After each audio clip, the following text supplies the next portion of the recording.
हज की सआदत हासिल करने के लिए तशरीफ लाएं। अल आजम टूर्स एंड ट्रैवल्स मुख्तलिफ पैकेजेस मुनासिब रेट पर दस्तयाब हैं। अल आजम टूर्स एंड ट्रैवल्स मालूमात के लिए కాల్ కరే। తెలంగాణ రాష్ట్రాన్ని కేసీఆర్ అప్పుల కుప్పగా మార్చారని ఈ విషయాన్ని తాను చాలా కాలం నుంచి చెబుతున్నానని విజయశాంతి తెలిపారు. ప్రతిపక్షాలు ఆటలిక చెల్లవని విజయశాంతి అన్నారు. తాను ఎన్నడూ పదవులు కావాలని పార్టీని అడగలేదని కూడా తెలిపారు. పార్టీ అధిష్టానం తనకు ఏ అవకాశం ఇచ్చినా తనకు పదవులు వద్దని తాను ముందు పనిచేస్తానని చెప్పారని విజయశాంతి తెలిపారు. సీఎం రేవంత్ రెడ్డి ఆహ్వానంతో తాను మళ్లీ కాంగ్రెస్ లోకి వచ్చానని చెప్పారు. తెలంగాణ ఖజానాను కేసీఆర్ ఖాళీ చేసి వెళ్లారని ఆమె ఆరోపించారు. 7 లక్షల కోట్ల రూపాయల అప్పులు చేసి వెళ్లారని కూడా అన్నారు. తనకు ఎమ్మెల్సీ టికెట్ ఇచ్చినందుకు సోనియా గాంధీకి కాంగ్రెస్ హైకమాండ్ కు ధన్యవాదాలు చెబుతున్నానన్నారు. నాకు ఈ అవకాశం ఇచ్చింది ఎమ్మెల్సీగా. తప్పకుండా నా తెలంగాణలో ఇంకా పనిచేస్తాను, చిత్తశుద్ధితో పనిచేస్తానని కూడా ఈ సందర్భంగా తెలియజేసుకుంటున్నాను. ఎందుకంటే కొంతమంది అపోజిషన్ ఉన్నవాళ్ళు ఎన్ని రకాల ఇబ్బంది పెట్టాలో మా ప్రభుత్వాన్ని పెడుతున్నారు. అయినా మా ముఖ్యమంత్రి గారు దాన్ని తిప్పి కొడుతున్నారు, మంత్రులు తిప్పి కొడుతున్నారు, మా కార్యకర్తలు తిప్పి కొడుతున్నారు.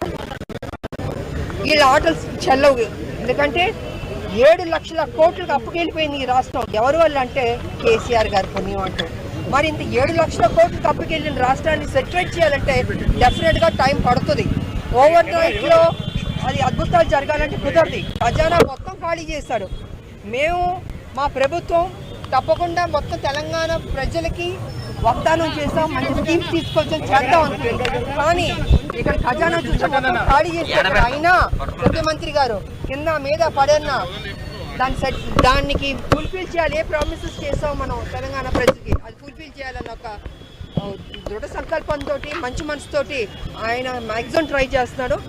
సో తప్పకుండా మంచి జరుగుతుంది మా తెలంగాణ అని నేను తెలియజేస్తాను. ఇన్ని ఇబ్బందులు పెడుతున్నప్పటికీ ఎందుకు విజయశాంతి గారు ఆ ప్రభుత్వం వచ్చినప్పటి నుంచి ప్రత్యక్ష రాజకీయాలకు దూరంగా ఉన్నారు? నేను 14లో పనిచేస్తాను, 18లో పనిచేస్తాను, కాంగ్రెస్ 19లో పనిచేస్తాను, 20 పనిచేస్తాను, 23 పనిచేస్తాను. ఎక్కువ పనిచేస్తుంది నేనే. కానీ ఏనాడు నాకు ఇది కావాలని నేను ఏం అడగలేదు. హైకమాండ్ నాకు ఆఫర్ చేసినా నాకు వద్దు, నేను ముందు పనిచేస్తాను, నా పార్టీ కానీ పనిచేస్తాను. ఇవాళ 23 కూడా నాకు ఇది చేస్తామని హైకమాండ్ అందుకని నేను ఏనాడు అడగలేదు. బట్ ముందు పనిచేద్దామని ప్రభుత్వం రాని కేసీఆర్ని గద్దె దింపడమే మా లక్ష్యం.